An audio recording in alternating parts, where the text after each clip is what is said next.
There are lots of things that are giving me anxiety this period. But for anytime my husband is at home in the evening, there's this peace I feel. My mind is always at rest. And that completely makes me to forget whatever thing that is bothering me. You might be wondering, what is it that is bothering this fine girl? Anyway, a lot of things on my table right now. Then let me not bore you guys with my problems. Because although he's at home this evening, let's eat and feel at home too. Because normally, if it's not because of my husband, I don't even think I'll be eating night food. I think my routine will just be get back from work, bathe the kids, give them their cereal and their golden moon, and then me, I'll come straight to bed. Nothing like eating for me. There's this joy of eating together, especially when you cook and you're cooking for your husband, and then the man compliments you. You guys cook chicken and potato porridge. This is one thing I've never cooked before. In fact, I don't even know if there's a thing like chicken and potato porridge. But because I just want to make something different, something colorful and something tasteful for my yodogu, let's try this and see how it comes out. I started off with my chicken. You got that thing a whole chicken that I have to cut into pieces. Now, this is a British type of chicken. What it means is that you don't have to cook it anyhow. If not, the taste will be anyhow. Okay, so I just used my number 6 to just think of what to do to this chicken so that I was seasoning it very well for the taste to be very tasteful. So what I did was go in with my vegetable oil. I added some onions, added some ginger, and then I started putting my chicken raw inside the oil. Then I started putting the spices and the ingredients of my chicken. Now, I didn't add any water. You remember British chicken is very, very soft and the mete is always out of this world. So the water that the chicken itself was producing was what I was using to cook this with the oil. So what did we call this dish before?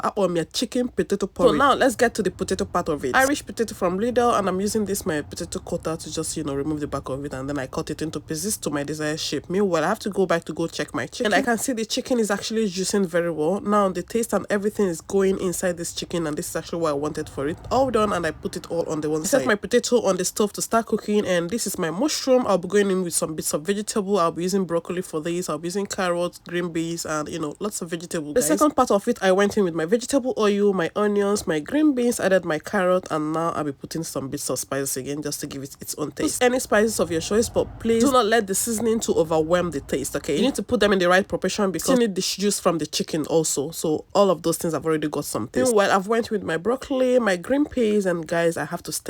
Now I had problem with the pot and the burner I was using to cook. My big burner, guys, just went off, tripped off all of a sudden. I don't know what happened. So I was using the smaller burner to cook this, and it was taking my time. Meanwhile, because I was using the small burner now, I was trying to look for a smaller pot so that the hotness of the stove, we get to the whole of the pot. I don't know if it makes sense what I'm saying, but I found out that the quantity of what I've cooked is not going to be okay for that small pot. So I needed to exchange this pot again to a bigger one. Guys, that was a big challenge. Well, I waited for a little bit time before I on the stove again, and then the thing picked up. I think there's a fault with my burner now. Well, you remember I cooked the potato, Irish potato, so I was cooking it with the corn. That was why you're seeing the corn here. Sorry, I didn't show the video, but nothing much happened there. Well, this is time for me to then finish up what I've already started cooking. Added my red bell pepper and my green bell pepper, guys, and that's the last bit of it. Turn, and everything was ready. Time to serve, you people. Like I said, this is chicken potato porridge. Porridge itself, the juice that is coming out of these things, guys, it's out of this world. If you look, you'll see how rich and how amazing it's looking. So sumptuous, so delicious. I think it's an understatement to say yummy. Well, I started cooking late and I finished cooking late. This video is edited late and I'm still going to post it late this night. But don't worry, whatever time you're seeing this video, please react to it and tell me what you think about this dish. This is premium. Thank you guys for always watching my videos. Thank you for sticking around. I love you all, and I will see you in my next video. Mwah.